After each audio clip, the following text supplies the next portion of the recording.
Cerita berawal di kota Devon, Inggris. Seorang remaja bernama Albert melihat proses kelahiran bayi kuda dan ketika bayi kuda jantan itu lahir, Albert sangat kagum melihatnya.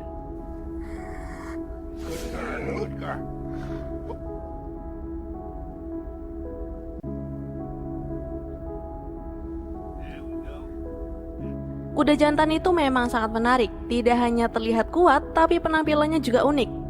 Tubuhnya berwarna coklat tetapi keempat kakinya pada bagian bawah berwarna putih sehingga seperti memakai kaos kaki.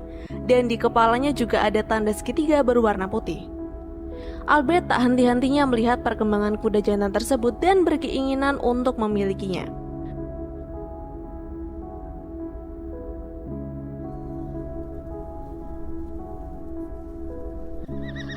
Suatu hari pemilik kuda itu membawanya untuk dijual dan anak kuda pertama yang akan dijual. Saat akan dibawa, anak kuda meronta. Dia tidak mau berpisah dengan ibunya. Dia tetap saja melawan saat akan dibawa hingga seorang laki-laki tua yang tak lain Narakot, ayahnya Albert, melihat kuda itu dan tertarik padahal kriterianya tidak memenuhi untuk menjadi kuda pekerja. Dia bertaruh harga dengan Easton. Teman Narakot sudah memberitahu jika lepaskan saja kuda itu. Tapi Tuan Narakot tidak mau mendengarkannya dan dengan sangat nekatnya dia membeli kuda itu seharga 30 pound sterling.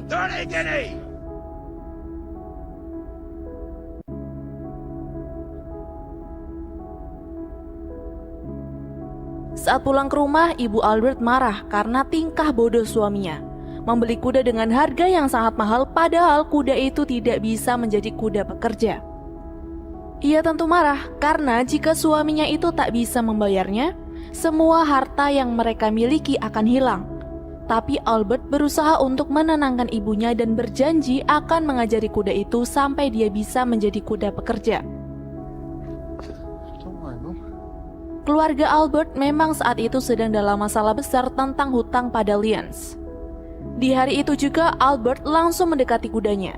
Awalnya terasa sangat sulit dan melelahkan, tapi lama-kelamaan kudanya itu pun bisa dengan mudah menurut hingga ia pun memberinya nama Joey. Albert pun sampai mempelajari cara orang Hindian memanggil kuda, yaitu dengan suara. Dan ketika Albert mencoba, hal itu pun berhasil.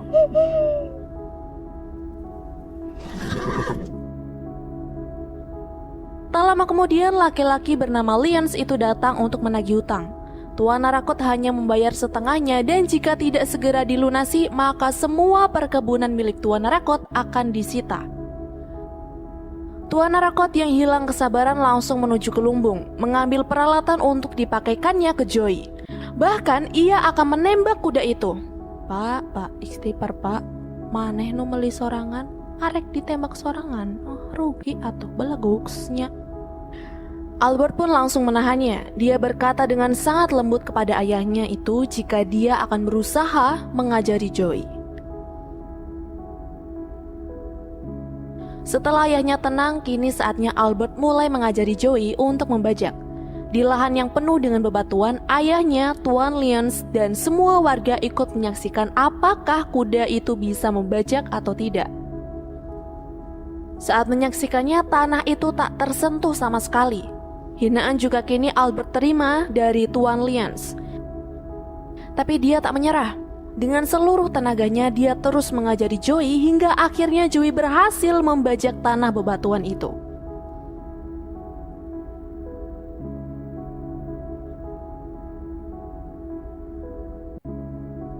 Ibu dan ayah Albert yang melihat kegigihan Albert pun bangga. Walaupun mereka tahu ini tidak mudah. Keesokan harinya saat tanah sudah selesai dibajak, tubuh Albert lunglai. Dia sangat kelelahan, tapi dia tak bisa berhenti mengkhawatirkan Joey, karena Joey sendiri juga terluka.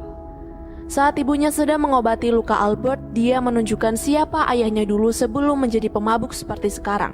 Ternyata, ayah Albert dulunya adalah seorang tentara kavaleri atau pasukan berkuda. Tetapi terpaksa dia pensiun sebelum waktunya karena kakinya menjadi cacat akibat terluka sewaktu berperang. Setelah pensiun jadi tentara, ayah Albert pun sekarang bekerja sebagai petani. Kini bisa kalian lihat tenaga Joey sudah semakin kuat, larinya juga sangat kencang hingga bisa mengalahkan kendaraan. Tapi untuk melompati pagar, Joey belum berani melakukannya. Setelah puas bermain dengan Joey, mereka pun pulang. Hari itu hujan lebat dan saat pagi tiba, semua lobak yang sudah ayahnya susah payah tanam rusak. Hal itu juga membuat mereka terancam tak bisa membayar hutang. Tak ingin kehilangan rumah dan segala yang mereka punya, terpaksa Tuan Narakot menjual Joey kepada pasukan kavaleri Inggris yang saat itu juga sedang membutuhkan kuda untuk perang melawan Jerman. Mengetahui Joey akan dijadikan kuda perang, Albert menemui salah satu perwira kavaleri Inggris yaitu Kapten Nichols dan mengajukan diri menjadi tentara kavaleri agar bisa menjaga Joey. Tapi sayang sekali permohonan Albert ditolak karena Albert belum cukup umur untuk menjadi tentara. Kapten Nichols sendiri pun berjanji pada Albert akan selalu menjaga Joey dengan cara menjadikan Joey sebagai kuda sewa tunggangannya. Mereka mulai menjalani pelatihan bersama dengan Topton yang sudah menjadi andalan tentara Inggris. Tapi tiba-tiba saja dikalahkan dengan Joey. Dia menjadi kuda paling kuat di antara yang lain saat ini. Sebelum berangkat ke medan perang, Kapten Nichols sibuk membuat sketsa Joey dan sebuah surat yang akan ia berikan kepada Albert saat perangnya nanti sudah usai. Entah kenapa rasa khawatir tentang dirinya dan Joey di medan perang nanti mulai ia rasakan. Setelah menjalani latihan menjadi kuda perang, Joey memulai tugasnya sebagai kuda perang dengan ditugaskan ke Prancis pada tahun 1914 untuk menyerang pasukan Jerman. Tiba di lokasi, mereka langsung berdiskusi tentang taktik perang yang akan mereka gunakan. Tentara lain bernama Charlie juga merasakan hal yang sama. Sepertinya akan ada hal buruk yang akan terjadi. Tapi Kapten Nichols berusaha sebisa mungkin untuk selamat. Sebelum pergi, dia memasangkan benda milik ayahnya Albert ke badan Joey. Ia gunakan itu sebagai simbol keberuntungan. Pasukan Inggris yang hanya bersenjatakan pedang kalah dengan pasukan Jerman yang bersenjatakan senapan mesin. Banyak tentara Inggris yang tewas tertembak senapan mesin Jerman, termasuk Kapten Nichols. Kuda-kuda pasukan Inggris juga banyak yang tewas, tapi untung Joey tetap hidup namun harus menjadi hak milik pasukan Jerman. Hingga seorang tentara Jerman bernama Michel memberikan ide bahwa kuda-kuda Inggris itu bisa mereka gunakan untuk menjadi ambulan.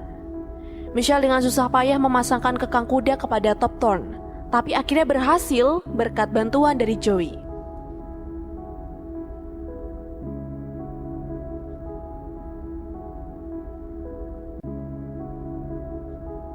Di sisi lain, Albert mendapat pesan yang ditulis oleh Kapten Nichols.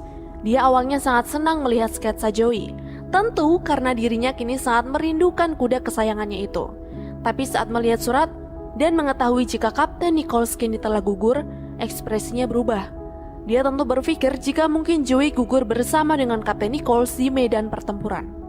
Joey bisa lepas dari pasukan Jerman karena dibawa lari oleh dua tentara Jerman yang lari dari perang atau disersi. Gunther dan Michel membawa lari Joey dan Topton kemudian menyembunyikannya di sebuah kincir angin milik penduduk Perancis. Tapi sayang sekali, tempat persembunyian Gunther dan Michel akhirnya diketahui pasukan Jerman. Kedua tentara kakak beradik yang disersi itu ditangkap dan dibawa pergi oleh pasukan Jerman, tapi untung saja Joey dan Topton ditinggalkan di sana. Hingga suatu hari Joey dan Topton ditemukan oleh anak perempuan pemilik kincir angin bernama Emily dan dijadikannya binatang peliharaan. Emily yang hanya tinggal sendiri dengan kakeknya karena kedua orang tuanya sudah meninggal akibat serangan tentara Jerman, memelihara Joey dan Topton dengan penuh kasih sayang. At least I won't have long to wait. Tetapi tiba-tiba datang lagi pasukan Jerman yang akan merampas harta benda milik rakyat Prancis. Emily langsung menyembunyikan Joey dan Topton di kamar dan berhasil lolos.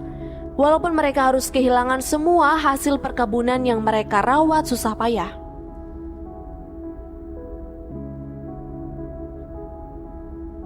Keesokan harinya Emily ulang tahun. Melihat cucunya itu sangat menyukai kuda dan ingin sekali menungganginya, kakek memberikan hadiah sebuah pelana yang dulu pernah dipakai ibu Emily. Dia tanpa basa-basi langsung menungganginya, tapi hal buruk terjadi. Keberadaan mereka diketahui oleh tentara Jerman. Mereka tanpa ada belas kasihan langsung mengambil dua kuda itu lalu membawanya pergi. Sedangkan Emily yang sakit-sakitan hanya bisa menangis, tak bisa berbuat apa-apa. Joey dan Top Thorn kini kembali dipelihara oleh pasukan Jerman dan harus bekerja sangat berat dengan menarik meriam raksasa ke puncak bukit. Kuda yang dijadikan sebagai penarik meriam, jika ada yang sakit atau kelelahan maka akan ditembak mati, lalu diganti dengan yang lain. Saat itu giliran Top Thorn untuk menarik meriam, tapi Joey yang tak ingin melihat temannya itu menderita dan akhirnya ditembak mati, langsung berlari dan mengajukan dirinya sendiri walau sebenarnya kaki Joey juga sedikit terluka.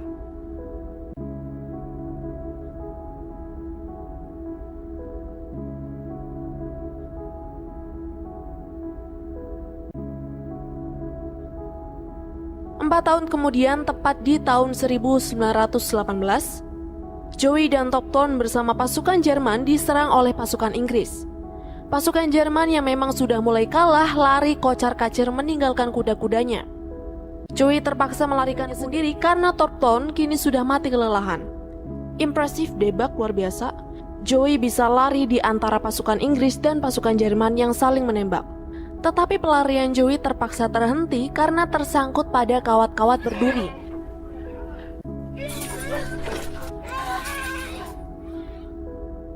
Ketika tembak-menembak sudah selesai, Joey yang tergeletak tak berdaya karena tersangkut kawat berduri dilihat oleh pasukan Inggris dan pasukan Jerman yang berlindung di paritnya masing-masing.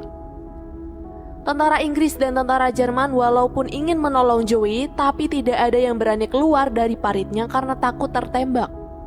Para tentara Inggris dan tentara Jerman hanya berani mengeluarkan siulan yang diharapkan bisa memanggil Joey.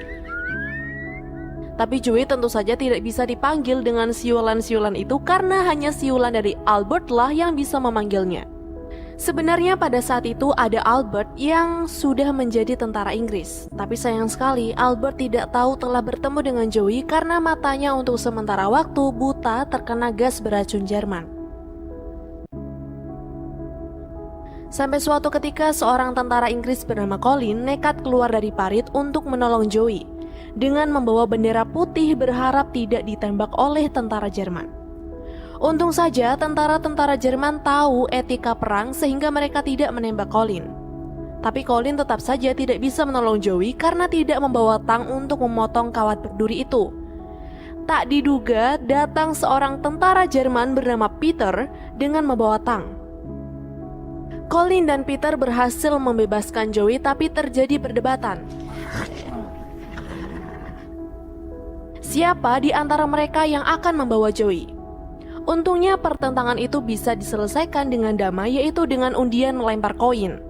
Colin menang undian dan bisa membawa Joey ke paritnya. Tetapi setelah ditangani oleh seorang dokter, kaki Joey dinyatakan terluka parah dan sulit untuk disembuhkan. Mereka memutuskan akan menembak mati Joey untuk mengakhiri penderitaannya. Untung di saat yang genting itu Albert datang walaupun dalam keadaan buta mendengar kabar ada seekor kuda masuk ke markas. Albert yang berfirasat bahwa kuda itu adalah Joey mengeluarkan siulan khasnya untuk memanggil Joey dan Joey masih mengenali siulan itu.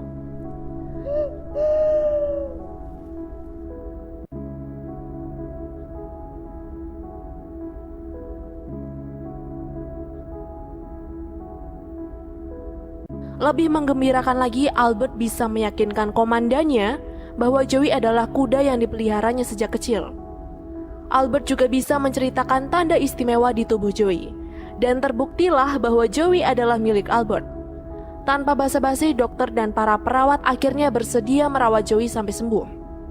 Perang akhirnya kini selesai dan kemenangan ada di tangan Inggris. Tetapi Joey dan Albert belum bisa bersatu kembali karena menurut peraturan, kuda-kuda perang yang tidak diperlukan lagi harus dilelang. Para tentara teman Albert menunjukkan sikap setia kawan dengan mengumpulkan uang sebanyak 29 pound sterling untuk diberikan kepada Albert agar bisa membeli lagi Joey. Pada awalnya dengan uang sebanyak 29 pound sterling itu, Albert kelihatan bisa memenangkan lelang. Tapi tiba-tiba muncul seorang laki-laki tua yang memenangkan lelang Joey.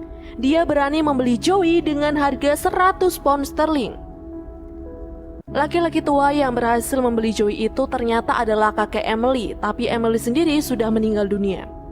Demi Emily, dia rela berjalan kaki selama 3 hari dan menjual ladangnya agar bisa membeli Joey untuk mengenang Emily. Albert yang tak ingin berpisah lagi dengan Joey memohon kepada kakek Emily untuk menyerahkan Joey, tapi kakek Emily tidak mau menyerahkannya. Kakek Emily pun pergi untuk kembali ke Prancis dan Albert sudah pasrah dengan nasibnya. Tapi tiba-tiba Joey lari meninggalkan kakek Emily dan menghampiri Albert. Akhirnya kakek Emily sadar bahwa Joey akan lebih bahagia bersama Albert, dan sepertinya hanya itulah yang diinginkan Emily. Kakek Emily akhirnya menyerahkan Joey kepada Albert dengan sukarela, lalu pergi lagi untuk pulang. Setelah terpisah sekian tahun, akhirnya Albert bisa bersatu lagi dengan Joey, kuda kesayangannya. Albert kemudian pulang dengan menunggang Joey. Kedatangannya juga disambut hangat oleh kedua orang tuanya. Lalu film pun berakhir.